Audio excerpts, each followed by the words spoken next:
आज हमारा सिविक्स में वही टॉपिक चल रहा है ना अभी, डेमोक्रेटिक।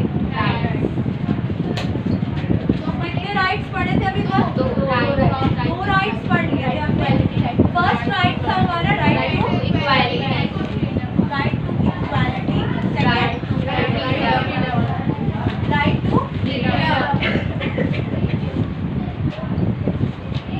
Right to freedom. ये दो राइट्स पढ़ लिए थे। टोटल कितने आर्टिकल है कॉन्स्टिट्यूशन में? 395। कॉन्स्टिट्यूशन डे कब मनाया जाता है? 26 नवंबर को कॉन्स्टिट्यूशन डे मनाया जाता है। कॉन्स्टिट्यूशन बन के कब तैयार हुआ? 26 नवंबर 1949 में। समझ में आ रहा है? 1949 में। अच्छा ये बताइए राइट टू इक्वालिटी किस आर्टिकल से किस आर्टिकल तक आता है? 49 राइट टू इक्वालिटी 14 to 18 आता है। और राइट टू फ्रीडम 19 to 22। तो अब हम 23 से देखेंगे। तो हमारा थर्ड फंडामेंटल राइट क्या है? राइट अगेंस्ट, राइट टू नहीं, अगेंस्ट। ठीक है, राइट अगेंस्ट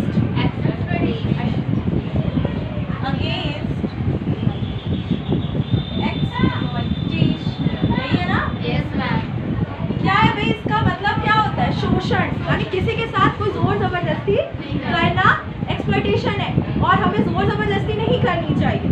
इस आर्टिकल, इसमें कितने आर्टिकल आते हैं? इसमें सिर्फ दो आर्टिकल आते हैं, 23 एंड 24। कितने आर्टिकल्स आते हैं? 23 एंड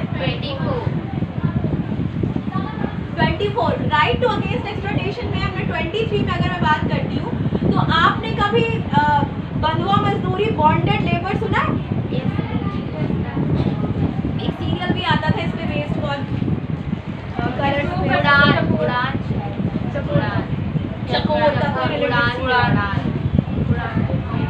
सुना है चकोर के बारे में? सीरियल के बारे में हाथ में एक स्टैम्प लगा होता है, उसे क्या बोलते हैं? Bonded labour. क्या बोलते हैं?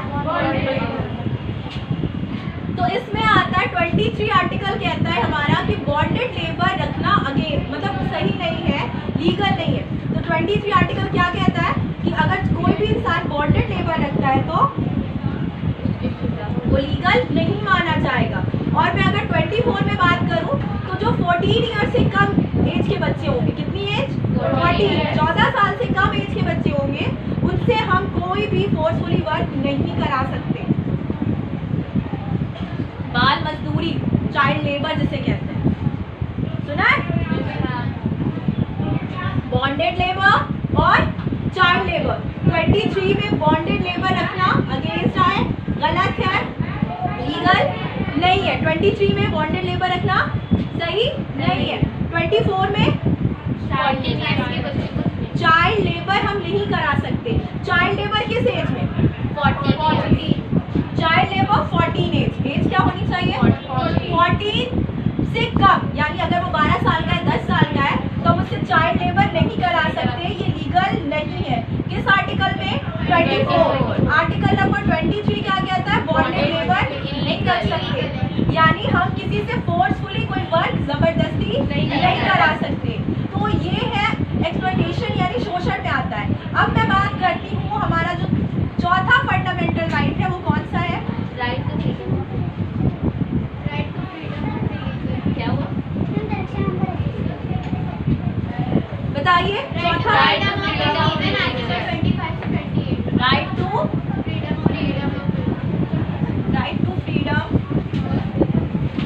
राइट टू फ्रीडम ऑफ इसके आगे क्या है? ऑफ रिलीजन यानी धर्म। ये किस आर्टिकल में आता है? 25 से 28 तक के बीच ये फंडामेंटल राइट्स आते हैं। अगर मैं बात करूं 14 to 18 हमारा आता है राइट टू इक्वालिटी। 19 to 22 आता है हमारा राइट टू फ्रीडम। और अगर मैं बात करूं राइट टू अगेंस्ट एक्सप्लॉयटेशन में कितना आता है? 23 and 24।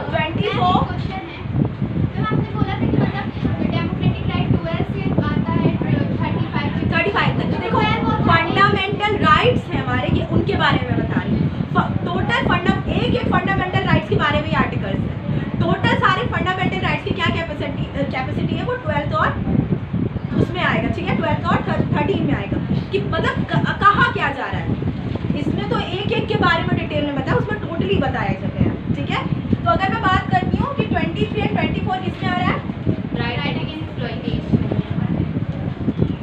Right to freedom of religion 25 and 28, 25 to 28। 25 में क्या आता है मुझे बता सकता है मुझे?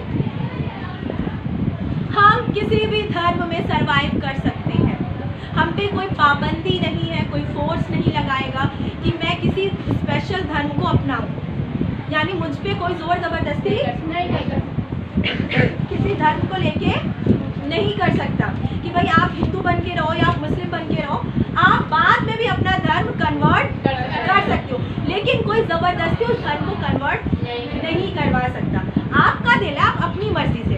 आपको पता है ना डॉक्टर भीमराव अम्बेडकर की बहुत फेमस लाइन है जो उन्होंने इंटरव्यू में दी थी कि मैं हिंदू तो पैदा हुआ क्योंकि इस पे मेरा कोई जोर नहीं था, लेकिन मैं हिंदू बन के मरूंगा नहीं, और लास्ट में उन्होंने बौद्धिज्म को अपनाया। पता है ये बात? ये बात मैंने पहले भी शायद बताई। तो डॉक्टर भीमराव अम्बेडकर ने कहा था कि मैं हिंदू बन के तो पैदा हुआ लेकिन मैं हिंदू बन के मरूंगा नहीं, मैं बौद्ध, वो अलग बात है, उन्होंने बाद में बौद्धिज्म को अपना लिया। 25 में आता है कि हम एडवर्टीजमेंट भी कर सकते हैं। किसका? अपने रिलीजन का, मतलब दूसरों को अच्छी चीजें बता, जबरदस्ती अपने में कन्वर्ट नहीं करेंगे, उन्हें अच्छी चीजें बताएंगे, अगर उनको अच्छा लगेगा तो वो हमारे धर्म में आ सकते हैं। 26 क्या कहता है? नहीं, अपने रिलीजन के लिए हम प्रॉपर्टी इकट्ठा कर सकते हैं। देखा होगा ना, बड़े बड़े इंस्टीट्यूशन होते हैं, मदरसे होते हैं, बड़ी बड़ी जैसे कह सकते हो गुरुकुल होते हैं और आश्रम होते हैं, तो हम अपने धर्म के लिए प्रॉपर्टी क्या कर सकते हैं? बना सकते हैं। ये किस आर्टिकल में आता है? 26 में। अब बड़ा प्यारा सा आर्टिकल है 27, जिसका लोग अक्सर मिसयूज करते हैं कि उन्हें टैक्स नहीं देना पड़ता, यानी अगर कोई संस्था चल रही है रिलीजन के नाम पे तो उसमें टैक्स नहीं लगता। समझ में आ रहा है? लेकिन इस आर्टिकल का मिसयूज भी किया जाता है, लोग अपनी ब्लैक मनी को व्हाइट मनी में कन्वर्ट भी करते हैं, क्योंकि इतना ज़्यादा उनके पास चीज़ें पैसे होते हैं, तो वो क्या करते हैं, उसको दिखाते हैं गवर्नमेंट को कि उन्होंने चंदा दे दिया किसी मस्जिद में या किसी मंदिर में, उस पर क्या नहीं लगता।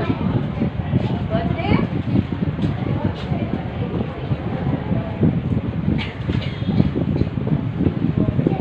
तो जब उसको वो डोनेट कर देते हैं तो उसमें क्या नहीं लगता? टैक्स नहीं लगता। और एक पता है इससे काला बाजारी कैसे होती है, मैं बताऊँ अगर तुम्हें। कोई संस्था है, कोई आश्रम है, मैंने उनसे कहा कि मैं 10 करोड़ का डोनेशन करूँ। मैं कितने करोड़ का डोनेशन करूँ? 10 करोड़। मैंने गवर्नमेंट में या चेक में या जैसे कह सकते हो मैंने दिखा दिया कि मैंने 10 करोड़ का डोनेशन किया। अब 10 करोड़ पे टैक्स माफ हो, 10 करोड़ पे टैक्स माफ हो गए, लेकिन पता है हमारी ये डील रहेगी कि भाई मैं तुम्हें दूंगी 5 ही करोड़, 5 करोड़ मेरे बच जाएगी, ठीक है। वो मैं क्यों बचा? उसको भी तो फायदा, उसको कम से कम 5 करोड़ मिल रहा है उस इंस्टीट्यूशन को, तो वो हमारे खिलाफ कोई लीगल, क्योंकि करप्शन तो हमें पता है कि नीचे से लेके ऊपर तक इंडिया में, तो वो इसके अगेंस्ट कुछ नहीं करेगी क्योंकि उसे 5 करोड़ ऑलरेडी मिल रहा है। वो क्या कहेंगे, भाई ठीक है आप 5 करोड़ ले लो, 5 करोड़ हमें दे दो, लेकिन मैं गवर्नमेंट को कितना दिखा रही हूँ? 10 करोड़। टैक्स कितने में माफ हो रहा है मेरा? 5 करोड़। 10 करोड़ में टैक्स माफ हो रहा है ना, लेकिन 5 करोड़ का टैक्स तो मेरा सिर्फ बच गया। ये तो मैंने छोटा सा अमाउंट बताया है, तो बहुत बड़े बड़े टैक्स के पैसे इस तरह से करप्शन के थ्रू किसी को भेजना है, बताना है, ठीक है। समझ में आ रहा है कि अगर इस तरह से इस आर्टिकल का क्या होता है? मिसयूज। वैसे तो ये आर्टिकल सही है कि इन चीज़ों पे टैक्स नहीं लगना चाहिए क्योंकि धार्मिक मैटर है, आस्था का मैटर है, लेकिन इसका सही तरीके से यूज नहीं होता। अब मैं बात करती हूँ आर्टिकल नंबर। अब ये बहुत प्यारा सा आर्टिकल है हमारा। ये आर्टिकल कहता है कि जैसे कोई इंस्टीट्यूशन है, कोई स्कूल है, ठीक है, स्कूल में हर धर्म के बच्चे पढ़ते हैं, Christian, Sikh, Parsi, Jainist, Buddhist, Hindu, मुस्लिम, सब धर्म के बच्चे पढ़ते हैं। तो वहाँ पे सिर्फ एक धर्म से रिलेटेड चीज़ें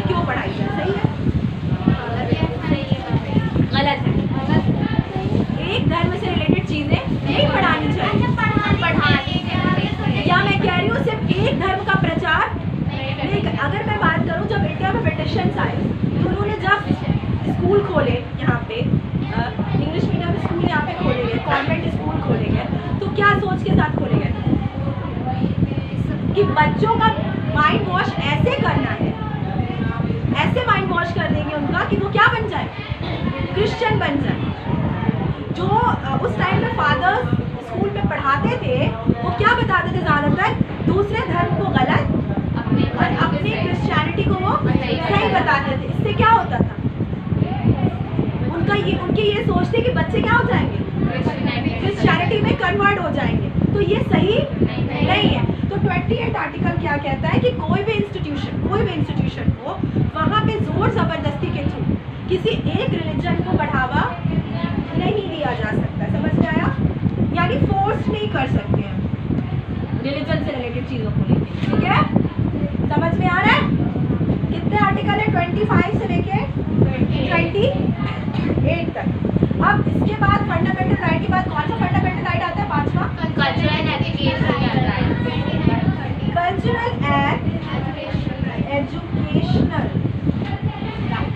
अब यहाँ पे देखो, सिर्फ एजुकेशन से मैटर नहीं, कल्चरल एजुकेशन, सांस्कृतिक शिक्षा।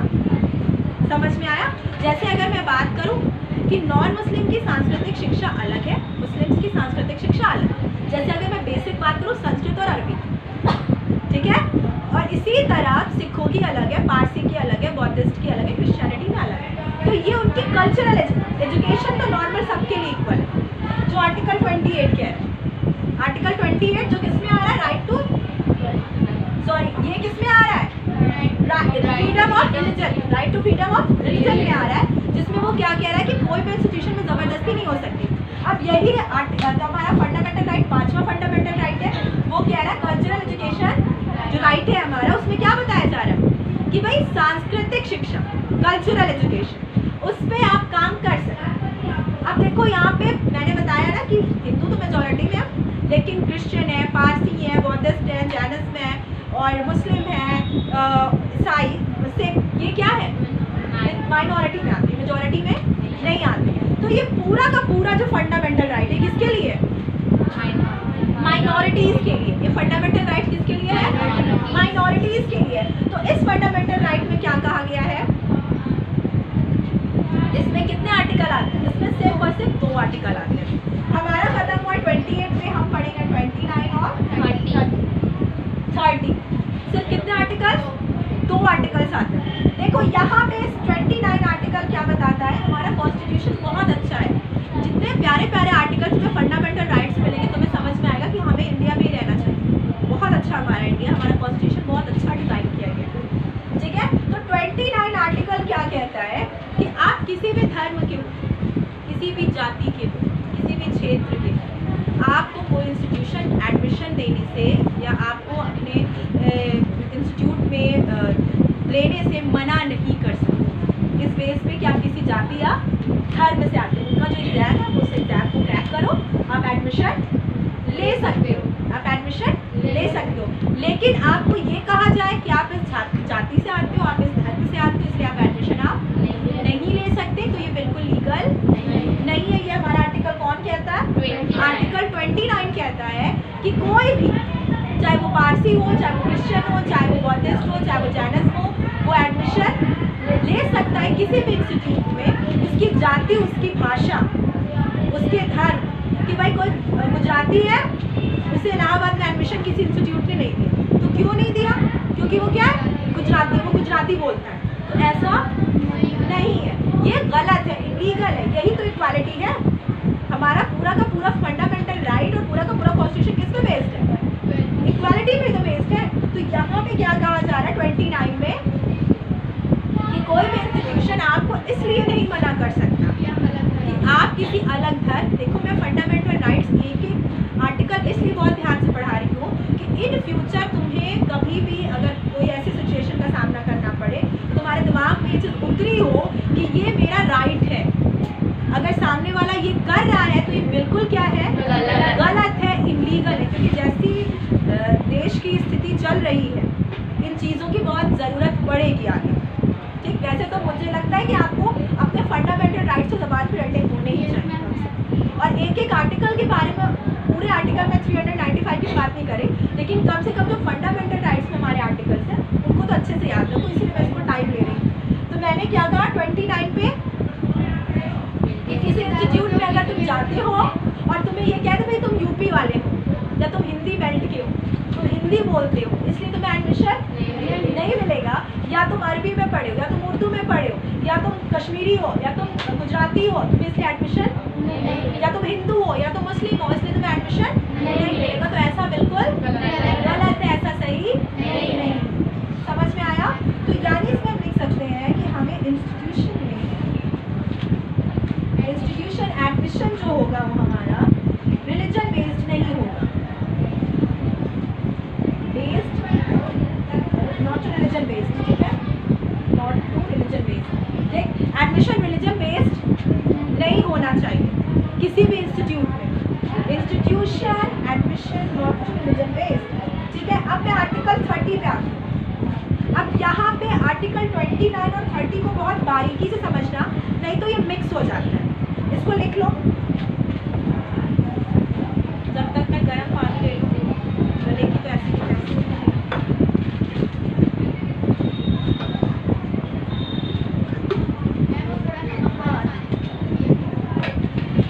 गर्म पानी तो पी, मैं मई जून में भी गर्म पानी पीती हूँ, मेरे साथ ये हाल हो जाता है।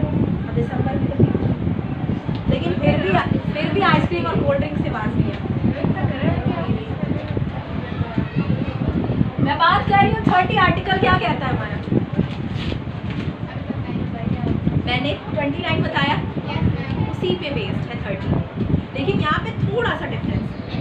हम बात कर रहे हैं कल्चरल एजुकेशन की। हम किस एजुकेशन की बात कर रहे हैं? कल्चरल एजुकेशन, सांस्कृतिक शिक्षा। अभी कई बार बताया मैंने, हाँ। तो सांस्कृतिक शिक्षा आपने मदरसे देखे? गुरुकुल, आश्रम, वहाँ पे बच्चों को पढ़ते देखा है? आपकी फैमिली में से हो सकता है कोई बच्चा पढ़ा हो वहाँ से, हाँ हो सकता है, ठीक है। वहाँ स्कॉलरशिप मिलती है, स्कॉलरशिप मिलती है। वहाँ जो टीचर अपॉइंट होते हैं वो गवर्नमेंट होते हैं, ठीक है। यानी सरकार उनको पैसा देती है, उनको मदद करती है, लेकिन जबकि मदरसा जहन में अगर नाम आता है तो मुस्लिम तुरंत समझ में आता है, आश्रम अगर नाम आता है, गुरुकुल नाम आता है, तुरंत समझ में आता है हिंदू। समझ में आ रहा है? तो ये चीजें सांस्कृतिक है, लेकिन फिर भी गवर्नमेंट इनको हेल्प करती है, ठीक है। सरकारी टीचर दिए जाते हैं, उनको सैलरी कौन देता है? क्या होती है बेटा? गवर्नमेंट स्कॉलरशिप मिलती है। क्या बात कर रही है? गवर्नमेंट टीचर रखे जाते हैं, उसका रख रखाव कौन देखता है? गवर्नमेंट देखती है। उसकी बिल्डिंग का अगर कुछ हो जाता है, प्रॉब्लम हो जाती है, तो टैक्स के आपको कौन हेल्प करती है? गवर्नमेंट करती है। तो ये आर्टिकल जो आता है, आर्टिकल 30 आता है, ये मदरसा या आश्रम या कोई भी रिलीजन इंस्टीट्यूट है, धार्मिक संस्थान है जहाँ पे पढ़ाई करवाई जा रही है या धार्मिक शिक्षा दी जा रही है, धार्मिक शिक्षा दी जा रही है, वहाँ पे गवर्नमेंट ये कह के नहीं निकल सकती कि ये कोई धार्मिक इंस्टीट्यूट है इसलिए हम हेल्प नहीं करेंगे या हम स्कॉलरशिप प्रोवाइड नहीं करेंगे। तो ये पूरा का पूरा आर्टिकल तुम्हारा बेस्ड होता है रिलीजन इंस्टीट्यूट जो है, रिलीजन इंस्टीट्यूशन जो होता है वहाँ पे गवर्नमेंट हेल्प करेगी, ठीक है। गवर्नमेंट का रोल होता है कंप्लीटली गवर्नमेंट को हेल्प करना मस्ट होता है। वो ये कह के निकल नहीं सकती कि भाई हम क्या कर रहे हैं, कोई धार्मिक इंस्टीट्यूट चला रहे हैं या हम धार्मिक संस्था में पढ़ा रहे हैं बच्चों को, तो इसलिए हम आपकी हेल्प नहीं करेंगे। 29 ध्यान में रखना क्या है? एडमिशन नहीं मिल सकता, लेकिन अगर कोई धार्मिक इंस्टीट्यूशन चल रहा है एजुकेशन के नाम पे, उसमें गवर्नमेंट को हेल्प करनी पड़ेगी। रिवीजन कर लूं? हाँ, एक आर्टिकल और बचा, उसमें काफी कुछ है। उसे तो अगर मैं बात करूं, सोल ऑफ द कॉन्स्टिट्यूशन कहा गया, आत्मा, हार्ट, किसने कहा है? Doctor B.R. अम्बेडकर ने बोला। तो लास्ट फंडामेंटल राइट है, क्योंकि हमारा जो 6 नंबर का फंडामेंटल राइट है उसे कॉन्स्टिट्यूशन का हार्ट, कॉन्स्टिट्यूशन की सोल, स्पिरिट बोला जाता है।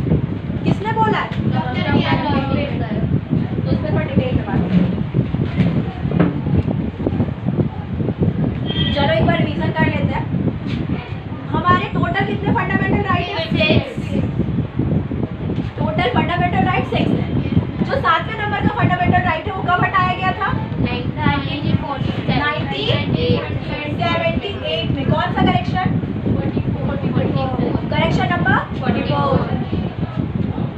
44। अच्छा, अगर मैं बात करूं कि टोटल 6 फंडामेंटल राइट है, पहला फंडामेंटल राइट किस आर्टिकल का है? पहले क्वेश्चन सुन लो मेरा, किस आर्टिकल से किस आर्टिकल तक? 48। सेकंड वाला 19 to 22। थर्ड हमारा फंडामेंटल राइट।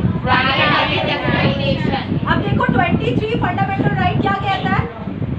23 वाला क्या कहता है कि बॉन्डेड लेबर, बंधुआ मजदूर आप नहीं रख सकते।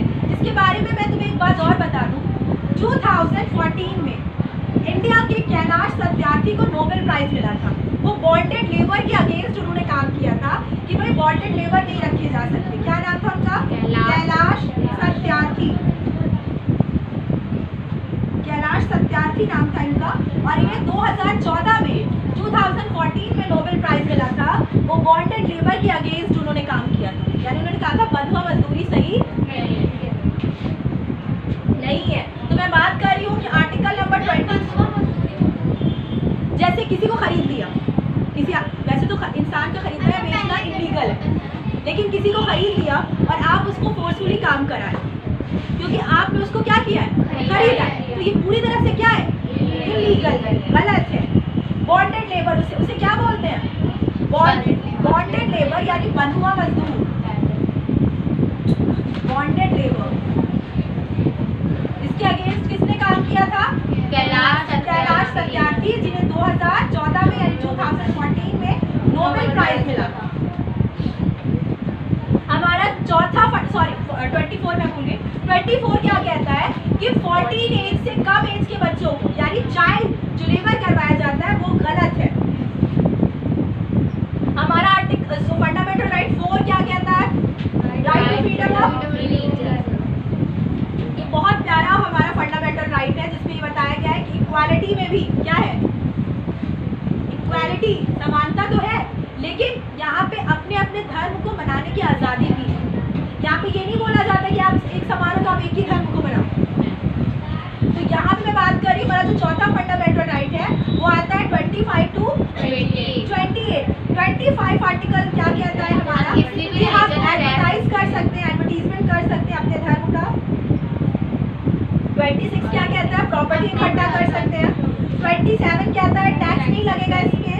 28 क्या कहता है कि कोई भी एजुकेशनल इंस्टीट्यूट जबरदस्ती फोर्सफुली किसी भी स्टूडेंट को रिलीजन एजुकेशन नहीं दे सकता।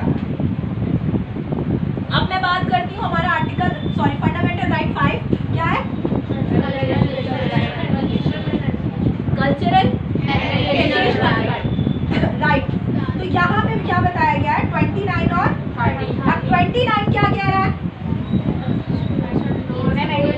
कोई भी इंस्टीट्यूशन आपको इसलिए मना नहीं कर सकता कि आप किसी विशेष जाति, धर्म या लैंग्वेज से रिलेटेड हो, आपको एडमिशन मिलेगा, हर कंडीशन में मिलेगा।